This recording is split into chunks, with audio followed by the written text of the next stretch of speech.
2021년 여름학기 수학적 사고 29번째 시간입니다. 이번 시간에는 6장 2절 부피에 대해서 공부를 하겠습니다. 지난 시간에 적분을 응용하는 부분의 첫 번째 얘기로 어떤 곡선 사이의 넓이에 대해서 공부를 했지요.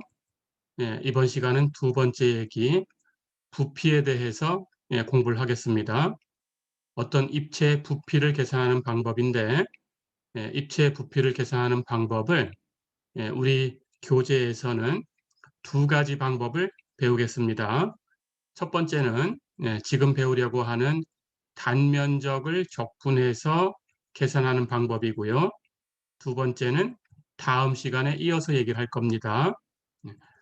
원주각 또는 원통 쉘이라고 하는데요. 실린드리컬 쉘, 원통 쉘을 이용해서 계산하는 방법, 이렇게 두 가지 방법을 배웁니다. 자, 그렇다면 이제 첫 번째 방법, 단면적을 적분해서 계산하는 방법을 소개를 하겠습니다. 자, 우선 어떤 입체가 있어요. 그 입체를 S라고 얘기를 해볼까요? 자, 여기 S라고 부르는 입체가 있습니다. 자, 그럴 때 이 입체가 이렇게 평행인 두 개의 평면에 의해서 갇혀 있다라고 생각을 할 거예요. 이렇게 두 평면에 의해서 갇혀 있다.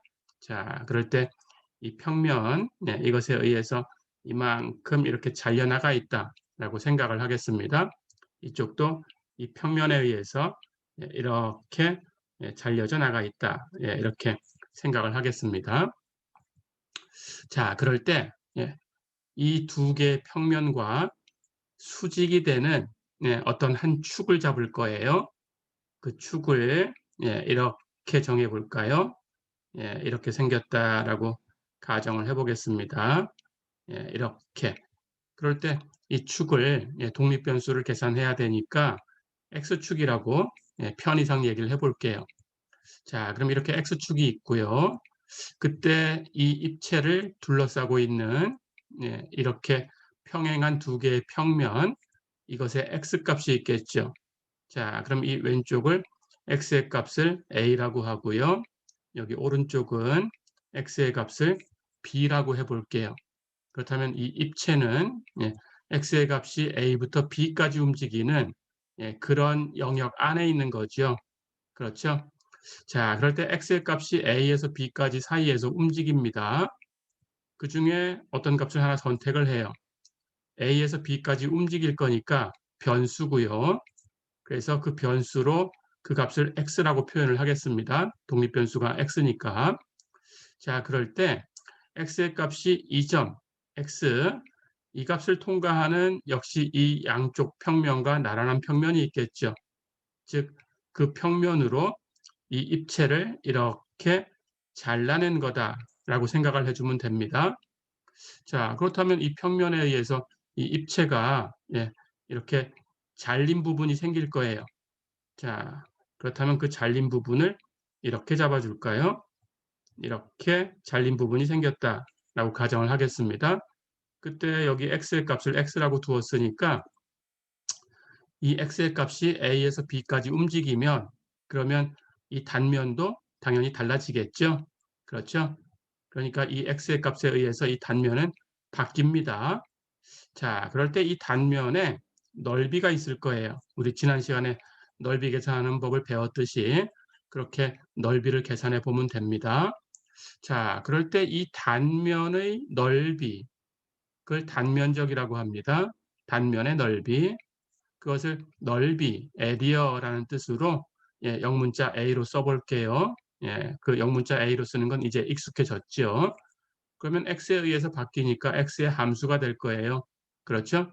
그렇다면 그 값을 ax다 이렇게 가정을 해보겠습니다. 이 단면적이 ax일 때 이 입체의 부피를 계산하는 공식, 그 결과를 먼저 소개를 하겠습니다. 그 공식이 바로 부피, V는 V, Volume이란 뜻이고요. 예, 부피 이것을 발륨이란 뜻으로 B라고 썼습니다. 예, 이렇게 부피 이걸 영문자 대문자 B라고 쓸게요. 그러면 이 B는 어떻게 계산되냐? 여기 X가 움직인 범위가 있죠. A부터 B까지. A부터 B까지 해서 이 단면적 X가 A에서 B까지 움직였을 때 그때 X에 해당하는 넓이 AX. 예, 그 값을 적분해 주면 돼요. 인티그럴 A부터 B까지 AX dx. 예, 이게 첫 번째 공식입니다. 예, 그래서 이번 시간은 이 방법으로 부피를 계산해 볼 겁니다. 예, 두 번째 방법은 다음 시간에 배울 거고요. 자, 그렇다면 이 공식은 여러분들이 기억을 해 주셔야 되고요. 우선 다음 시간에 또 하나의 공식을 배우게 되면 그러면 여러분들이 그 두 공식을 알게 되니까 그때 어떻게 계산해야 된다라는 걸 기억하고 있어야 돼요. 그렇죠? 자, 그렇다면 단면적을 적분해서 여러분들이 부피를 계산하려면 우선 단면적을 계산할 수 있어야 되겠죠. 그렇죠? 그러니까 이 방법을 써서 부피를 구한다고 하면 여러분들은 이 단면적을 구하기 쉬운 그런 쪽을 선택해야 돼요. 그래서 쉬운 단면적을 선택을 하는 겁니다. 예, 쉬운 단면적, 계산하기 쉬운 그런 단면적을 선택한다. 예, 잊지 마시고요. 자, 그럼 그 다음에 이제 적분을 해야 되니까 그럼 독립변수는 어떻게 해야 되냐라는 건데 이 그림을 보면 독립변수의 축은 당연히 이 단면하고 지금 수직으로 되어 있어요. 그렇죠? 그래서 자연스럽게 단면에 수직인 그런 축을 선택하면 돼요. 수직인 축이 독립변수의 축이다. 예, 이렇게 기억을 해두시면 되겠어요. 됐죠? 예, 이렇게 두 가지를 기억하시면 이 방법으로 계산하는데 문제 없습니다. 단면적을 적분해야 되는데 단면적을 구하기 어렵다? 예, 그러면 말이 안 되겠죠. 그렇죠? 그래서 단면적을 구하기 쉬운 쪽을 선택하셔야 되고 그리고 자동적으로 독립변수의 축은 그 단면적하고 수직인 축을 찾으시면 돼요. X축이 수직인가 Y축이 수직인가 찾으시면 됩니다. 예, 이렇게 두 가지를 가지고 계산을 해주면 된다. 됐죠? 자, 그렇다면 왜 단면적을 적분하면 부피가 되는지 간단하게 살펴보겠습니다.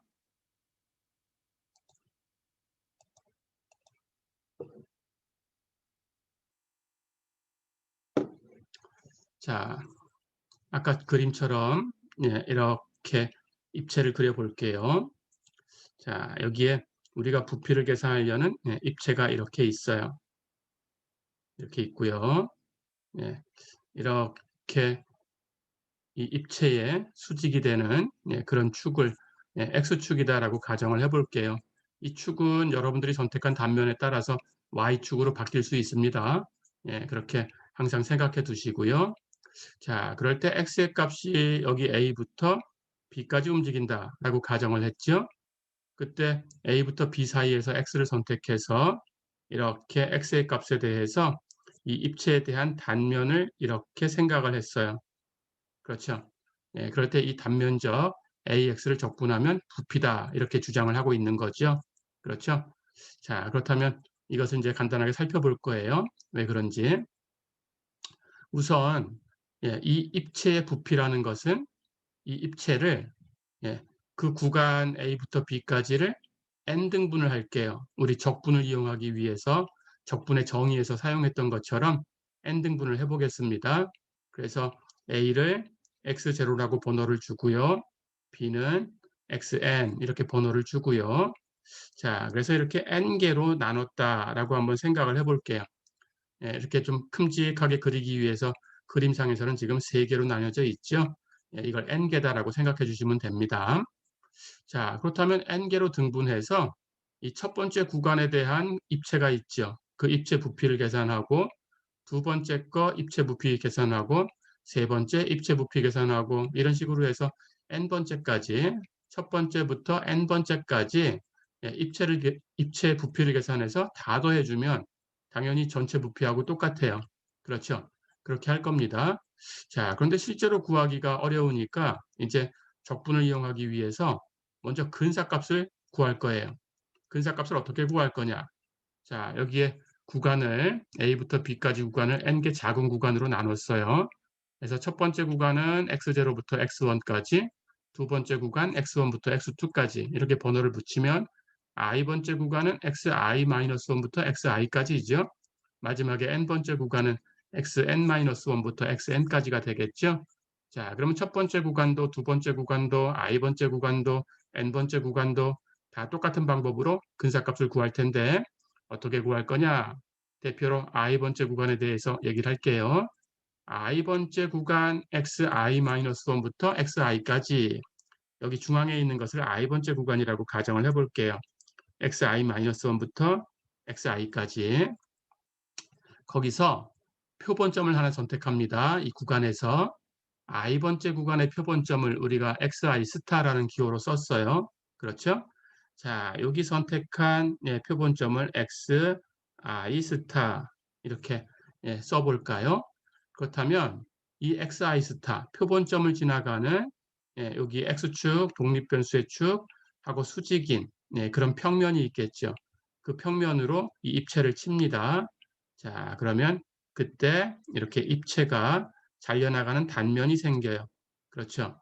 예, 그럴 때 이 단면을 이 구간에서 이렇게 쭉 한번 쓸어요. sweep out, 쭉 밀어요. 예, 도배하듯이 쭉 밀었다 그런 뜻이에요. 그럼 이 단면을 평행하게 쭉 밀었으니까 전부 단면의 모양이 생기는 기둥이 생기죠. 그렇죠? 예, 이렇게 단면이 이 구간 안에서 쭉 밀리면 이렇게 같은 단면을 갖는 기둥이 생깁니다. 그렇죠? 같은 단면을 갖는 기둥이 이렇게 생겼어요. 그렇죠? 이 기둥의 부피를 가지고 대신하려고 그래요. 됐죠? 자, 그럼 이 기둥의 부피를 가지고 근사값을 취할 거니까 실제 입체의 부피하고 이 단면을 그냥 쭉 밀어서 만든 이 기둥의 부피하고는 차이가 있죠. 그렇죠? 예, 이 i번째 구간에서 단면이 다 똑같은 게 아니니까. 그렇죠? 예, 선택하는 표본점에 따라서 단면의 모양이 다 달라지니까 이 작은 구간에서도 그러니까 이 실제 입체하고는 차이가 있어요. 그렇죠? 하지만 구간이 아주 작다 그러면 그 차이가 아주 작아지겠죠. 그렇게 하려고 해요. 그래서 이 기둥의 부피를 n개를 계산해서 다 더합니다. 그렇다면 실제 부피하고 차이가 있어요. 하지만 그렇게 n개로 나눠서 n개 기둥의 부피를 더하고 그 값에 n을 무한대로 보내주는 극한을 취하면 참값으로 간다는 거죠. 예, 그렇게 계산할 거예요. 자, 그렇다면 우선 그 기둥의 부피를 한번 계산해 볼까요? 기둥의 부피는 당연히 단면이 다 똑같으니까 단면의 넓이에다가 그 기둥의 높이를 곱해주면 되는데 기둥의 높이가 바로 이 구간의 길이지요. 그렇죠? 그래서 기둥의 높이는 구간의 길이 del xi, 즉 xi에서 xi-1을 빼준 값이 있죠. 예, 이게 높이가 돼요. 그렇죠? 예, 그리고 당연히 이 단면의 넓이는 AXI 스타라고 기호로 쓰겠습니다. 그렇다면 기둥의 부피는 이렇게 두 개를 곱한 게 되죠. 그렇죠? 예, 이렇게 두 개를 곱한 값. 자, 그렇다면 기둥의 부피 AXI 스타, 이 단면적 곱하기 기둥의 높이, 구간의 길이 델 XI. 그렇죠? 예, 이게 기둥의 부피예요. 그럼 n개 기둥의 부피를 다 더할 거니까 i를 1부터 n까지 바꿔가면서 다 더해주면 n개 기둥의 부피가 더해진 겁니다. 그렇죠? 예. 그럴 때 실제 값하고 차이가 있겠지만 이제 n을 무한대로 보내는 극한을 취해주면 그러면 참값으로 간다는 거예요. 자, 그래서 이 n개 기둥의 부피를 더한 값에 리미트 n이 무한대로 갈 때 n이 무한대로 가는 극한을 취해주면 이제 이게 참값인데 실제 입체의 부피인데 이 모양을 보세요. 지금 우리가 계산한 이 값은 리미트 n이 무한대로 갈 때 시그마 i는 1부터 n까지 델 xi라는 부분이 있었죠. 자, 그럼 우리 정적분 배울 때 이게 무엇으로 바뀌는지 배웠죠. 구간이 a부터 b까지의 구간이니까 이 구간을 적용해서 인티그럴 a부터 b까지 dx라고 바뀌는 값이죠. 그렇죠? 그렇다면 남아있는 이 값이 p적분 함수가 되면 되는 건데 여기 선택한 표본점은 독립변수로 바꾸면 돼요. 그렇죠? 자, 그래서 그 독립변수를 우리가 x로 선택을 했다면 xi 스타는 x라고 바꿔주면 돼요. 그러니까 ax를 적분하면 된다. 어렵지 않죠?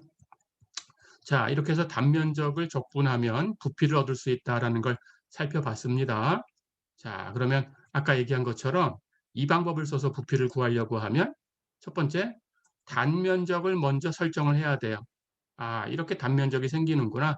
그러면 그 단면적을 계산해서 예, 그 쉬운 쪽으로 선택을 한 거예요. 계산해서 이제 독립변수의 축은 그 단면의 수직인 축을 선택하면 돼요. 예, 그 축에서 x의 값이 어디서 어디까지 움직였나 예, 체크를 하고 그 구간에서 단면적을 적분해 주면 돼요. 어렵지 않죠? 예, 그러면 연습을 해보겠습니다.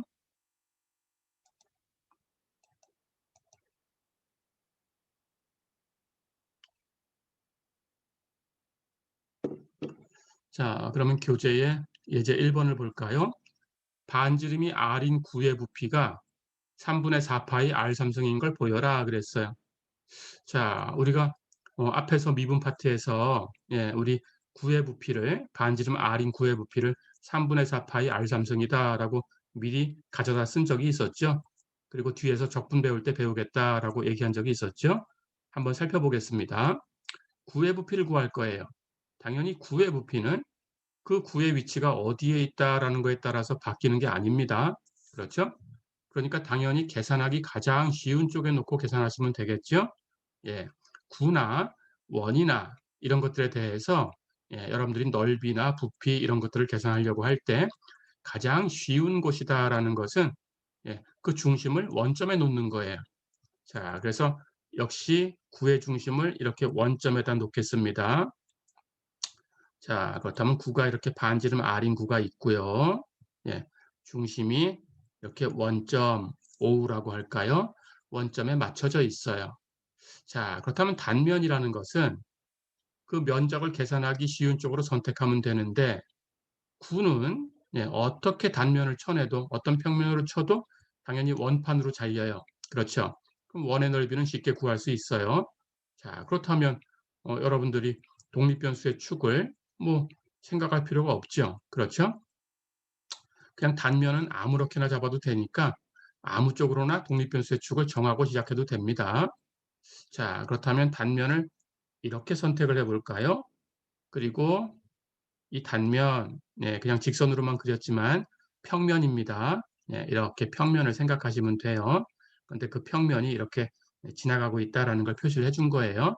네, 단면이 잘려나가는 부분이 여기다 이렇게 표시를 해준 거예요. 자, 그렇다면 이 단면에 수직인 축을 하나 이렇게 선택을 하시면 돼요. 이렇게 선택을 해볼까요? 그러면 어떤 축이 되든 관계가 없으니까 이 축을 X축이다 이렇게 가정을 해보겠습니다. 자, 그러면 여기가 구의 중심이니까 여기 이 축이 구를 뚫고 나가는 이 부분은 바로 중심에서 여기까지 거리가 구의 반지름이 되겠죠. 구의 반지름을 r이라고 얘기를 했으니까 그럼 x값이 여기가 r이겠죠. 그렇죠? 예, 그럼 x가 0부터 r까지 이렇게 움직이고 있습니다. 자, 그럼 다시 반대쪽을 생각해 보면 그럼 반대쪽은 여기 마이너스 r이 되겠죠. 그렇죠? 예, 그런데 구는 이렇게 중앙을 중심으로 해서 예, 여기 중심으로 해서 예, 왼쪽 오른쪽이 같은 모양이에요.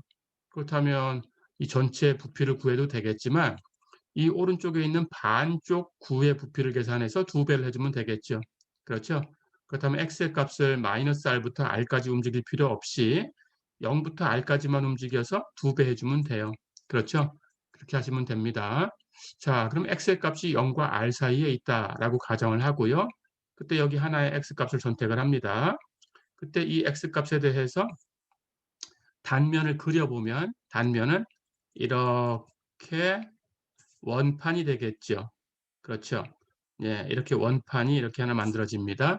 그렇다면 단면적은 이 원의 넓이고요. 그렇죠. 원의 넓이는 이 원의 반지름, 이만큼이 이 원의 반지름이죠. 그렇죠. 이걸 계산하셔야 돼요. 자, 그럼 여기 이만큼은 0부터 x까지니까 x입니다. 근데 여기는 9 위에 있죠. 이건 9의 중심이고 그렇다면 이렇게 연결하면 이 선분의 길이는 예, 바로 9의 반지름 r이죠. 그렇죠? 근데 여기 이렇게 직각삼각형이 형성되어 있어요. 그렇다면 이 직각삼각형은 밑변이 x고 빗변이 r이에요. 그러니까 이 높이는 루트 r 제곱 마이너스 x의 제곱이에요. 그렇죠? 자, 그렇다면 여기 단면 이렇게 빗금 쳐볼까요? 이 원판의 넓이 이게 바로 단면적이 됩니다. 그렇죠?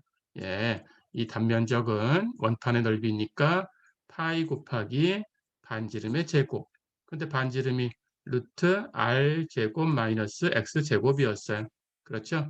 그렇다면 루트를 제곱했으니까 루트 치우고 단면적은 파이 곱하기 r 제곱 마이너스 x 제곱. 이렇게 정리가 되겠죠. 그렇죠? 그래서 단면적 이 값을 계산을 했습니다. 자, 그렇다면 금방 얘기한 것처럼 이 오른쪽 반쪽 구의 넓이는 x가 0부터 r까지 움직이죠. 인티그럴 0부터 r까지 단면적 파이 곱하기 r제곱 마이너스 x제곱 가지고 와서 적분해 주면 돼요. 그렇죠? 그렇다면 전체 구의 부피는 이 반쪽 구의 부피의 2배 다 됐죠. 자, 그럼 이 적분을 계산하면 됩니다. 다항함수니까 당연히 연속이고요. 그렇죠? 원시함수만 알면 되고요. 파이는 상수니까 적분기호 밖으로 나가고요. 그럼 2하고 곱해져서 2파이. 자, 그럼 이제 r제곱 x로 적분을 합니다. 상수죠. 그럼 r제곱 x가 되겠죠. 적분하면 x제곱 적분하면 3분의 x의 3승이죠. 이제 구간 적용해요. 0부터 r까지예요. 그렇죠? 그럼 x에다 r을 대입한 값에서 x에다가 0을 대입한 값을 빼줄 텐데 0을 대입하면 x도 x의 3승도 0이죠. 그렇죠? 그럼 떨어져 나가고요. r 대입한 것만 남았어요. 앞에 2파이는 곱해져 있었고요. 첫 번째 항에 x에 r 대입하면 r의 3승이 됐죠. 두 번째 항에 x에 r 대입하면 마이너스 3분의 r의 3승 이렇게 되죠. 그렇죠? 자, 그러면 r의 3승 묶어냅니다. 그럼 1 마이너스 3분의 1이고요. 이 값은 3분의 2가 되겠죠? 그럼 거기에 R3승 묶어냈으니까 이쪽에 있는 값은 3분의 2 R의 3승이죠. 거기다 2파이를 곱하니까 답은 3분의 4 파이 R3승. 자, 그래서 우리가 사용했던 그 공식을 확인을 해봤어요. 어렵지 않죠? 예.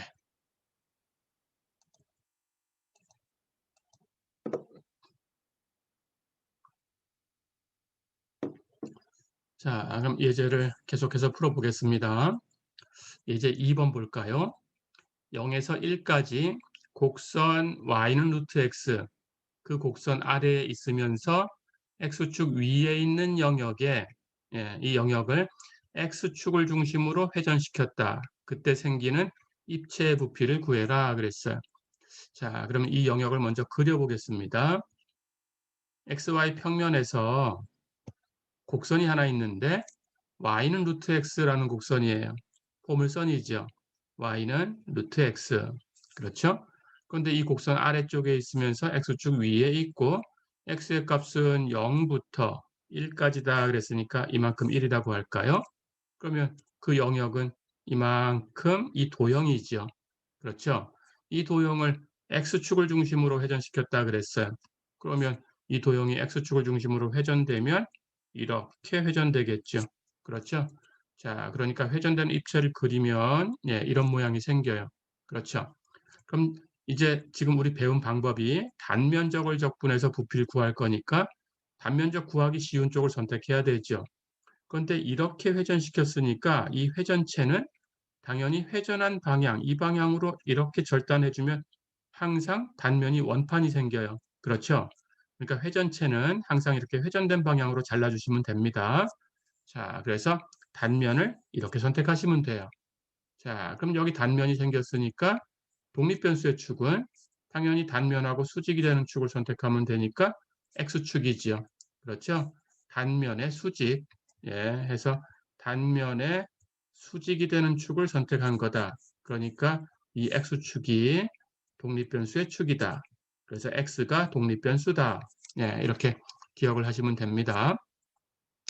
자, 그럼 이제 단면적을 계산해야 되겠죠? 단면을 선택했으니까 단면, 단면은 이렇게 원판이 생겨요.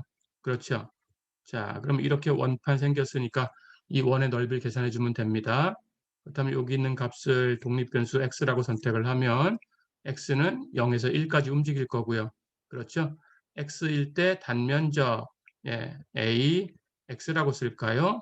그러면 ax는 이 원의 넓이니까 파이 곱하기 이 원의 반지름의 제곱.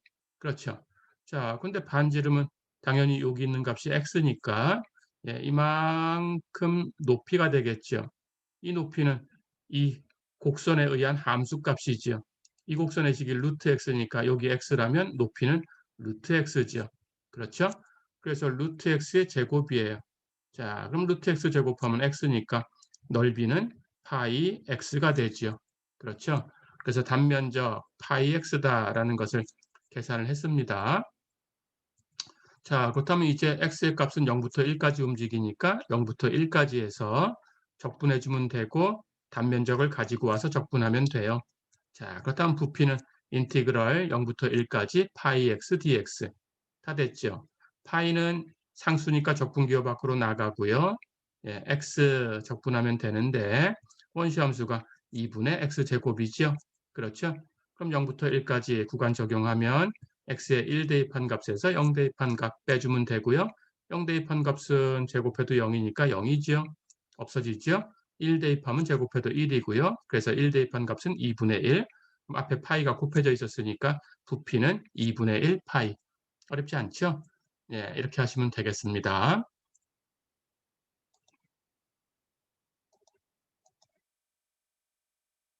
자, 또 한 문제 풀어보겠습니다. 교재의 예제 4번 보세요.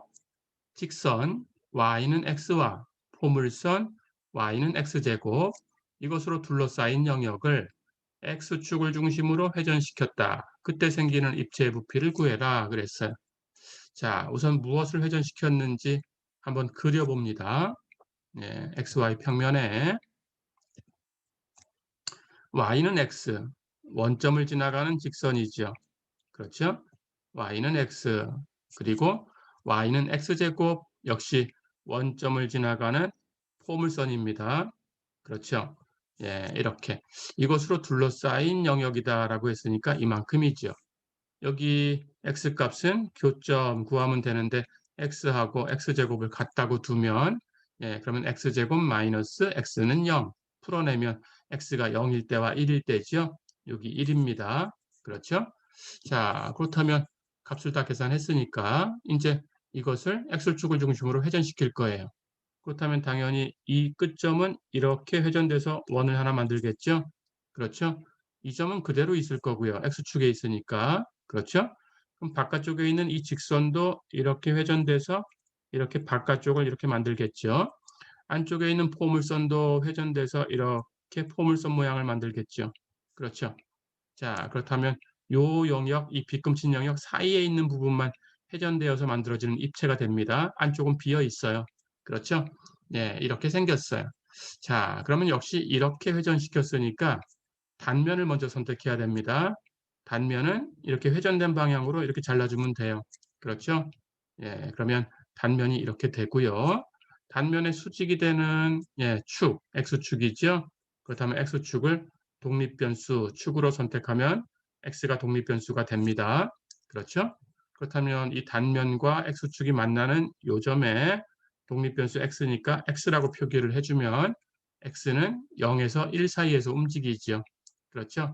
자, 그러면 단면을 그려봐야 돼요. 단면은 바깥쪽에 있는 직선이 회전되면서 이렇게 원이 하나 만들어져요. 그렇죠? 그런데 안쪽에 있는 포물선도 회전되면서 안쪽에 또 이렇게 원이 하나 만들어져요. 그렇죠?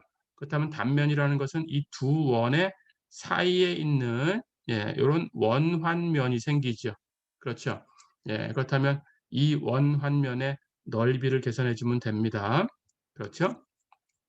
당연히 바깥쪽에 있는 원의 넓이에서 안쪽에 있는 원의 넓이를 빼주면 돼요.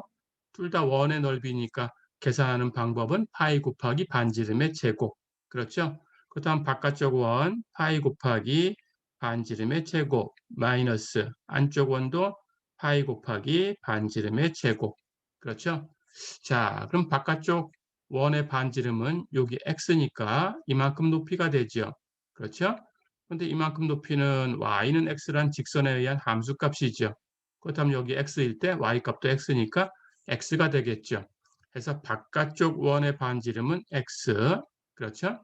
안쪽 원의 반지름은 네, 당연히 여기 x축부터 여기 포물선까지겠죠. 그렇죠? 근데 이 포물선은 식이 x제곱이니까 y는 x제곱. 그렇다면 여기 x일 때 이 높이는 x의 제곱이 되겠죠. 그렇죠? 그러니까 x제곱을 제곱해 주면 됩니다. 자, 그렇다면 이걸 계산하면 이제 파이로 묶어내면 앞에 건 x제곱, 뒤에 건 x제곱을 제곱했으니까 x의 4승이 되죠. 그렇죠? 예, 해서 단면적은 파이 곱하기 x제곱 마이너스 x의 4승 이렇게 구했어요. 됐죠? 자, 그럼 이제 부피를 계산할 수 있습니다. x는 0부터 1까지 움직였어요. 그럼 0부터 1까지 적분하면 되고요. 단면적 계산한 거 가지고 와서 파이 x제곱 마이너스 x의 4승 이걸 적분해 주면 돼요. 계산해 볼까요? 파이 상수니까 적분기호 밖으로 나갔고요. x제곱 적분한 건 3분의 x의 3승, x의 4승을 적분하면 5분의 x의 5승. 그렇죠? 구간은 0부터 1까지니까 적용하고요. x의 1 대입한 값에서 0 대입한 값 빼주면 되고 0 대입하면 x의 3승도 5승도 0이니까 0으로 떨어졌고요. 1 대입한 건 3승도 5승도 1이니까 값을 계산하면 이 뒷부분은 3분의 1 마이너스 5분의 1. 그렇죠? 통분해 주면 15분의 5 마이너스 3 해서 15분의 2가 되죠. 거기 파이가 곱해진 거니까 부피는 15분의 2파이. 어렵지 않죠? 자, 이렇게 계산을 해봤습니다.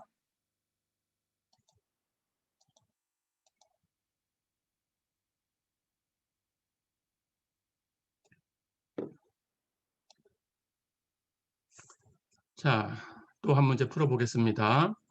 교재의 예제 5번 보세요.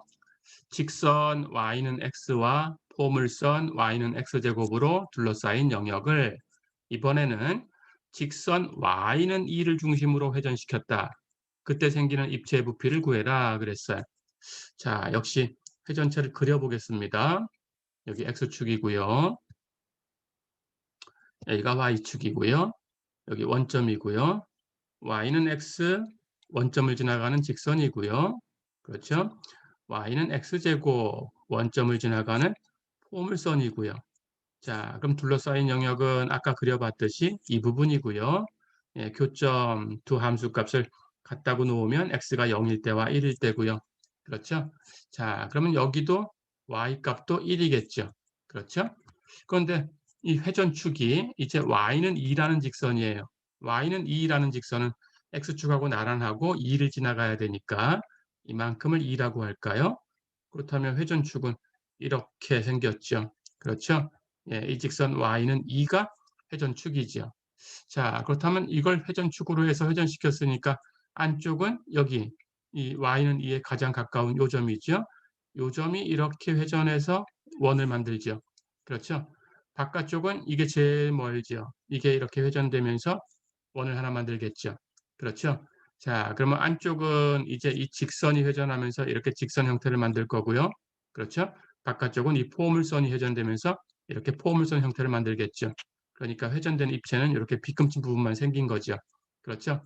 자, 그럼 역시 이렇게 회전됐으니까 단면을 이렇게 회전된 방향으로 잡으면 됩니다. 그렇죠? 예, 이게 단면이고요. 그렇다면 단면의 수직이 되는 축은 x축이죠. 그래서 x축이 독립변수의 축이 되고요. 그러니까 x가 독립변수로 선택이 된 거고요. 자, 그럼 이제 단면을 그려볼까요? 여기 독립변수의 축과 단면이 만나는 이 교점에 독립변수 x를 이렇게 표기를 해봅니다. 그렇다면 x가 독립변수니까 단면적을 x로 표현해야 돼요.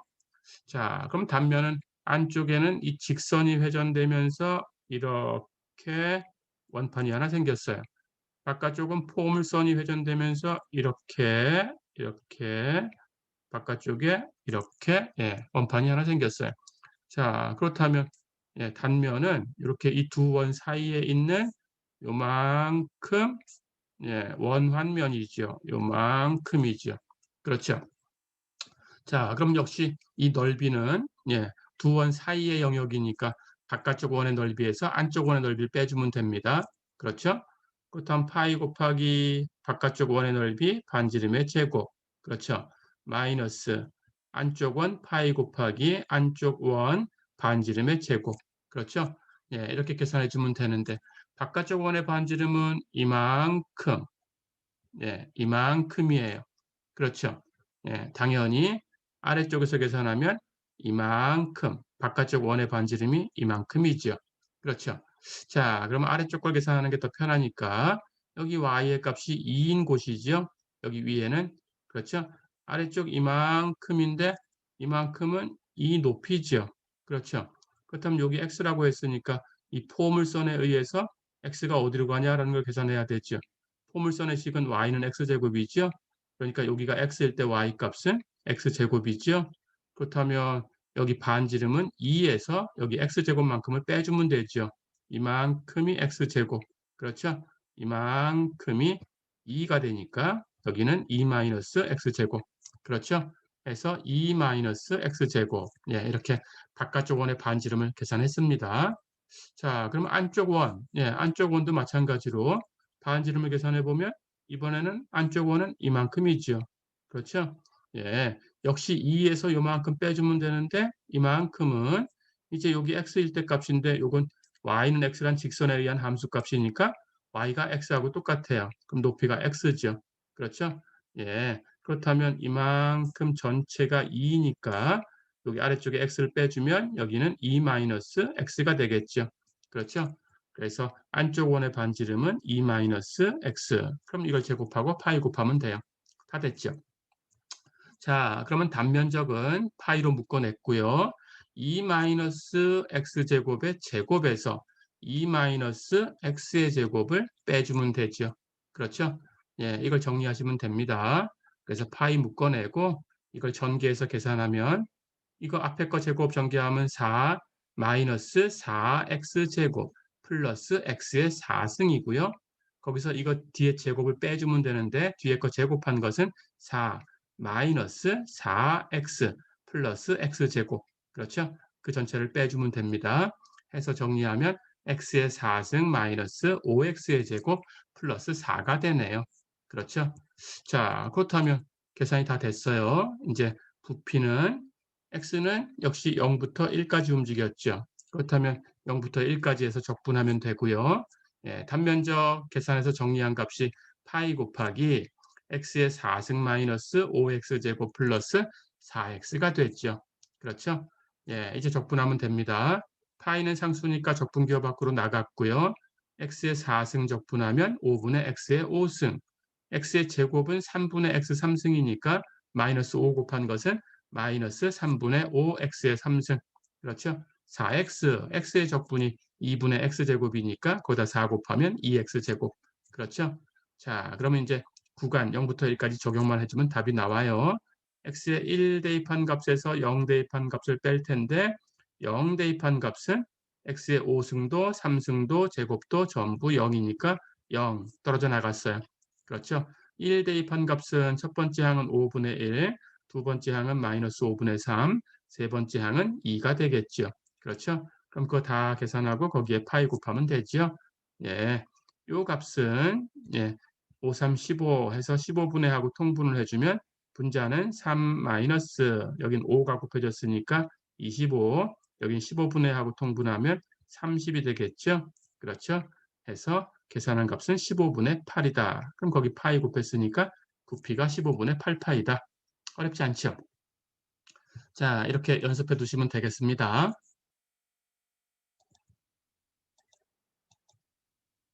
회전 쪽을 한번 바꿔보겠습니다. 예, 교재의 예제 6번 한번 볼까요? 예, 직선 y는 x와 포물선 y는 x제곱으로 둘러싸인 영역을 이번에는 직선 x는 마이너스 1, 이 직선을 중심으로 회전 시 생기는 입체의 부피를 구해라 그랬어요. 자, 회전축이 바뀌었습니다. 가볼까요? 여기 x축이 있고요. 예, 여기에 y축이 있고요. 회전시킨 영역은 아까하고 똑같죠. y는 x라는 직선, 원점을 지나가는 직선이고요. y는 x제곱, 예, 원점을 지나가는 포물선이고요. 그 두 곡선에 의해 둘러싸인 영역, 여기죠. x의 값은 0부터 여기 1까지 움직였고요. 자, 근데 이번에는 회전축이 바뀌었어요. 여기 마이너스 1이라고 하면 x는 마이너스 1. 예, 이런 직선이에요. y축하고 평행한 직선이 있죠. 이걸 중심으로 회전시켰어요. 자, 그럼 안쪽은 이렇게 원이 형성되겠죠. 예, 바깥쪽은 이렇게 원이 형성됩니다. 안쪽은 이 직선이 회전되면서 이렇게 직선 영역이 만들어지고요.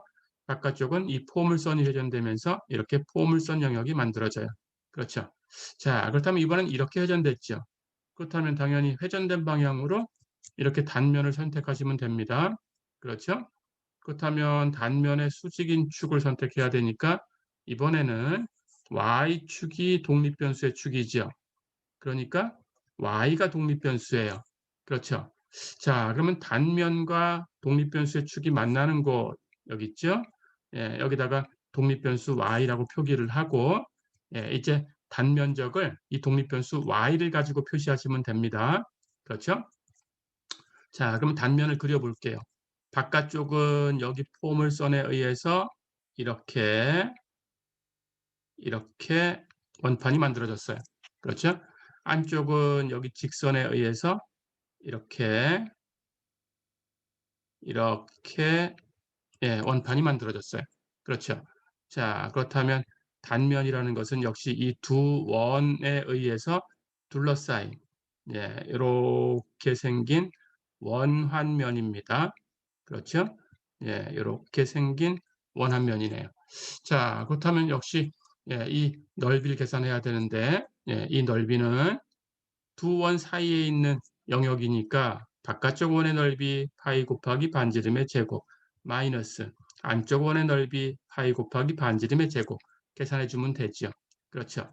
자, 그럼 바깥쪽 원의 넓이, 그럼 바깥쪽 원의 반지름 계산해야 되는데 바깥쪽 원의 반지름은 여기가 회전축이에요. 그렇죠. 자, 여기가 회전축이니까 바깥쪽 원 반지름을 재려고 하면 여기 회전축부터 이게 중심이니까 여기 바깥쪽에 있는 이 값까지죠. 그렇죠. 자, 그런데 여기는 x가 마이너스 1인 곳입니다. 회전축. y축은 x가 0인 곳이죠. 그렇다면 x가 0인 곳에서 x가 마이너스 1인 곳까지 거리라는 것은 이만큼 0에서 마이너스 1까지 거리 1이죠. 그렇죠. 자, 그럼 거리가 1입니다. 예, 여기 마이너스 1이었고요. 자, 여기 거리가 1이었어요. 그러면 나머지 거리만 계산하면 되겠죠. 그렇죠? y축에서부터 여기까지만 계산하면 되는데 자, 이걸 계산해 볼 거예요. 여기 독립변수가 y예요. 그렇죠? 그렇다면 여기 이 곡선 위에 있는 이 점을 보세요. 여기 x값을 계산해야 되는데 이 x값이 이 함수에 의해서 y로 온다는 거죠. 근데 우리는 독립변수가 y니까 이 x의 값을 y를 가지고 표현을 해줘야 되는 거예요. x로 쓰는 게 아니고. 그렇죠? 자, 그러면 여기 포물선을 봅니다. y는 x제곱이라는 포물선이에요. 식이 y는 x제곱이니까 이 함수는 1은 1의 제곱으로 보내주고 2는 2의 제곱으로 보내주고 3은 3의 제곱으로 보내주고 이렇게 보내주는 함수죠. 그렇죠? 그렇다면 무엇을 y로 보내냐 이렇게 묻는 거예요. 그렇죠? 무엇을 y로 보내냐? 이건 주어진 값을 제곱해서 보내는 거니까 즉 무엇을 제곱하면 y가 되냐 이렇게 묻는 거죠. 그렇죠? 근데 그걸 y로 표현하라는 거예요. 제곱해서 y가 되는 것을 y로 표현해라. 바로 루트 y죠. 그렇죠? 자, 그렇다면 이만큼 거리는 루트 y입니다. 그렇죠? 예, 그래서 이만큼 거리가 루트 y니까 예, 반지름은 1 플러스 루트 y 이렇게 되겠죠. 다 됐죠? 자, 그럼 역시 안쪽 원의 반지름도 계산해 봐요. 안쪽 원의 반지름은 여기까지 거리를 재야 돼요. 그렇죠? 그런데 이것도 마찬가지입니다. 예, 이만큼 마이너스 1부터 0까지는 1이었어요. 그렇죠? 1에다가 요만큼 더해주면 되는데 요만큼은 역시 무엇이 이 직선에 의해서 y로 오냐? 그걸 y로 표현해라 그런 뜻이에요. 그렇죠? 그런데 직선은 y는 x란 직선이니까 1은 1로 보내주고 2는 2로 보내줘요. 그렇죠. 3은 3으로 보내주고 그렇다면 무엇을 y로 보내냐? 그걸 y로 표현해라. 그런 뜻이죠. 그렇죠. 같은 걸 같은 걸로 보내주는 거니까 y를 y로 보내고 있죠. 그렇죠. 해서 안쪽 원의 반지름은 1 플러스 y가 되겠죠. 다 됐죠. 자, 그럼 넓이를 이제 계산했습니다. 그래서 이렇게 계산한 이 넓이를 가지고 와서 적분하면 되겠죠. AX는 파이 곱하기 1 플러스 루트 Y의 제곱 마이너스 1 플러스 Y의 제곱. 다 됐죠. 자, 그럼 이 값을 계산하면 앞에 거 제곱한 것은 1 플러스 2 루트 Y 플러스 Y 이렇게 되고요.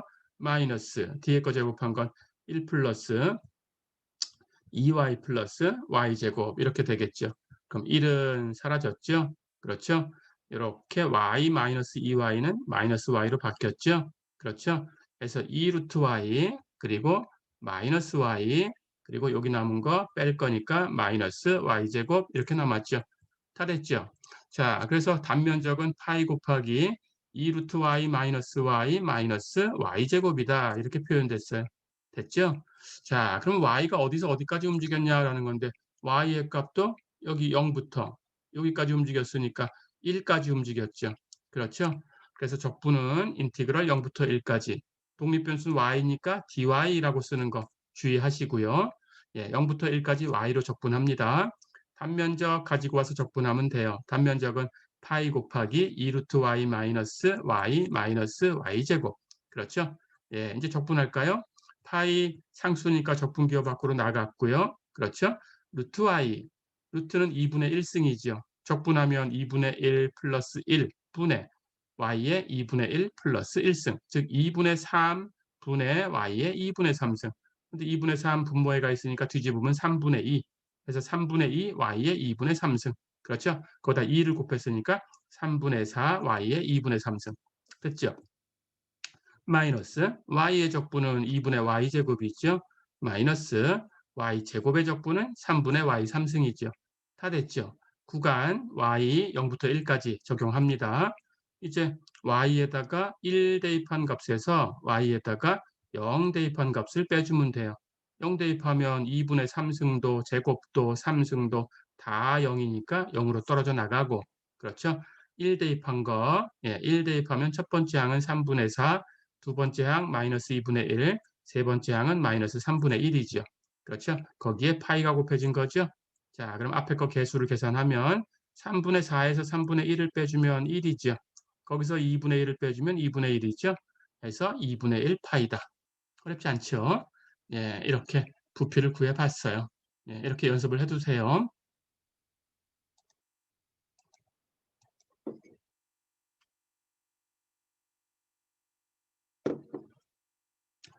자, 한 문제만 더 풀어보고 이번 시간 정리를 하겠습니다. 교재의 예제 8번 보세요. 한 변의 길이가 대문자 L인 정사각형을 밑면으로 갖고 높이가 h인 정사각뿔, 이 정사각뿔의 부피를 구해라 그랬어요. 자, 우리가 이번 시간 예제 처음 풀어본 예제가 9의 부피였죠. 마찬가지로 이 정사각뿔도 위치가 어디에 있냐에 따라서 부피가 바뀌는 게 아니에요. 그렇죠? 그렇다면 계산하기 쉬운 곳에 놓으면 됩니다. 예, 그래서 이 뿔 꼭지점을 원점에다 둘게요. 자, 그렇다면 정사각뿔을 한번 그려볼까요? 정사각뿔이 이렇게 생겼다라고 가정을 해보겠습니다. 자, 이렇게 정사각뿔이 이렇게 있어요. 이렇게. 자, 그러면 여기를 원점으로 두고요. 예, 위치에 따라서 달라진 게 아니니까 가장 쉽게 여기를 원점에 맞췄습니다. 자, 그럴 때 여기 정사각형 중심이 있겠죠. 그렇죠? 뿔에서 이렇게 정사각형 중심을 지나가는 이런 선을 하나 긋겠습니다. 이것을 독립변수의 축으로 쓸게요. 그리고 x축이라고 할게요. 자, 그렇다면 이제 우리 조건이 여기 있는 정사각뿔은 이 밑면이 되는 것은 이건 정사각형이고요. 그리고 한 변의 길이가 L이라고 했어요. 그렇죠. 이만큼도 대문자 L. 그렇죠. 예, 이렇게 주어진 거예요. 그리고 높이는 H라고 했어요. 자, 그렇다면 여기 여기 꼭지점에서 이 정사각형, 밑면이 되는 정사각형 중심, 이걸 이렇게 지나가는 이 X축, 이 거리가 바로 뿔의 높이죠. 그렇죠. 이 중심을 지나가고 있으니까 그 높이가 H라고 했어요. 그렇죠. 자, 그러면 여기가 대문자 L이고 여기가 H가 되는 이 정사각뿔의 부피를 구하려고 합니다. 예, 마찬가지로 단면적을 적분해서 할 거예요. 자, 그렇다면 x의 값은 0에서 h까지 움직이게 할 거예요. 여기 정사각 뿌리니까 이렇게 이 정사각형하고 평행한 평면으로 잘라내면 단면이 당연히 정사각형이 나오죠. 그렇죠? 그러니까 단면적을 계산하기 쉬운 쪽이 이렇게 이 정사각형과 평행인 평면으로 자르는 겁니다. 그렇죠? 자, 그럼 이렇게 단면을 선택을 했어요. 그렇다면 당연히 여기서 이제 이렇게 정사각형이 잘려 나옵니다. 그때 잘려 나오는 정사각형을 이렇게 그려볼까요? 이렇게 정사각형이 이렇게 나왔어요. 자, 여기 이렇게 단면이 되는 정사각형이 이렇게 나왔다. 그리고 요 값을 독립변수 x라고 쓰겠습니다.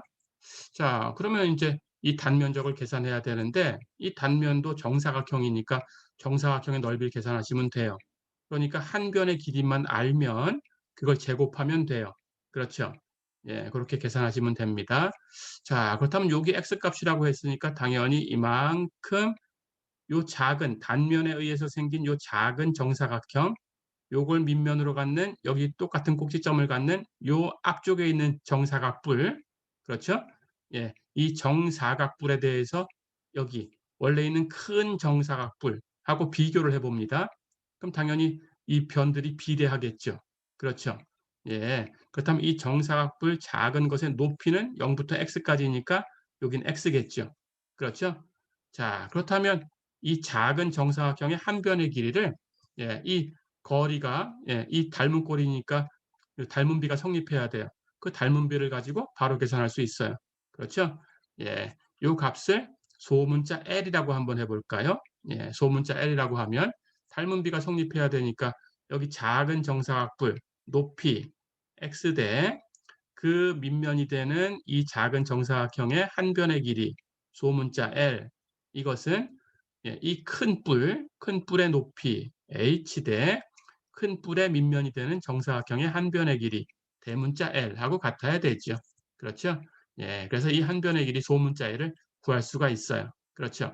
자, 그러면 이렇게 곱한 것과 이렇게 곱한 것이 같아야 되니까 L하고 H를 곱하면 X와 L을 곱한 것하고 같아야 되죠. 그러니까 L은 H로 나눠서 H분의 X 곱하기 L이다. 예, 이렇게 나올 수 있어요. 그렇죠? 자, 그래서 이 작은 정사각형의 한 변의 길이 소문자 L을 계산했습니다. 그러면 당연히 이 단면의 넓이라는 것은 이 정사각형 넓이니까 이 변의 길이를 제곱하면 되죠. 그래서 그 단면, 그 넓이를 AX라고 쓰면 넓이는 이 한 변의 길이를 제곱하면 돼요. H분의 LX를 제곱하면 H제곱분의 대문자 L제곱 X제곱. 그렇죠? 자, 그럼 다 됐네요. 이제 이 정사각 뿔의 부피를 계산해 볼까요? 여기 x값은 여기 꼭지점 0부터 여기 높이 h까지 움직이고 있어요. 그렇죠? 그렇다면 0부터 h까지 x가 움직이니까 0부터 h까지 적분하면 됩니다. 그렇죠? 그때 단면적을 가지고 올 거예요. x일 때 단면적이 h제곱분의 l제곱 x제곱 그대로 가지고 와서 h제곱분의 l제곱 x제곱 적분하면 돼요. 다 됐죠? 예, 적분할까요? h제곱분의 l제곱 상수니까 적분기호 밖으로 그냥 나갑니다. 그렇다면 x제곱만 적분하면 됐죠? x제곱 적분하면 3분의 x의 3승. 구간 적용할게요. 0부터 h까지. x에다가 h 대입한 값에서 0 대입한 값 뺄 텐데 0 대입한 값은 x에 0 대입하면 3승에도 0, 0이죠? 그래서 0으로 떨어져 나갔어요. 그럼 h 대입한 것은 h의 3승이 되니까 3분의 h의 3승. 다 됐죠? 거기에 앞에 h제곱분의 l제곱이 곱해져 있었어요. 그러니까 h제곱 약분하면 분자에 h 하나만 남았어요. 예, 답은 3분의 l제곱 h다. 어렵지 않죠? 자, 그래서 사실은 이렇게 이 정사각형을 밑면으로 갖는 기둥의 부피는 당연히 이 밑면의 넓이에다가 높이 곱하면 되겠죠. 그러니까 L제곱 H가 되겠죠. 그렇죠. 이 정사각 기둥의 부피는 L제곱 H. 그런데 뿔의 부피는 그걸 3으로 나눴어요. 그렇죠. 예, 이렇게 항상 기둥의 부피의 3분의 1이 뿔의 부피다라는 이 이론도 만족이 되죠. 그렇죠. 예, 이렇게 확인해 봤습니다. 예, 해서 이 정사각뿔의 부피는 3분의 L제곱 H. 즉 정사각 기둥 부피의 3분의 1이었다. 예, 이렇게 확인을 해봤어요. 어렵지 않죠? 자, 이렇게 해서 이번 시간은 부피를 구하는 첫 번째 방법으로 단면적을 적분해서 계산하는 방법을 공부한 겁니다. 자, 그런데 아까 시작할 때도 얘기했지만 단면적을 이용해서 그걸 적분해서 여러분들이 그 부피를 계산을 하려고 하면 당연히 단면적을 계산하기 쉬워야 돼요. 그렇죠? 단면적을 계산 자체를 못하게 되면 그걸 적분해야 되는데 그 다음 과정을 갈 수가 없어요. 그렇죠? 그래서 단면적을 구하기 쉬운 쪽을 단면으로 선택한다. 이게 주의할 점이었고요. 그리고 나면 단면의 수직인 축을 독립변수의 축으로 선택을 한다. 그때 그 독립변수가 어디부터 어디까지 움직이나라는 것이 적분 구간이 된다. 그렇죠? 이렇게 연습을 하시면 되겠습니다. 자, 이번 시간은 여기까지입니다. 수고했습니다.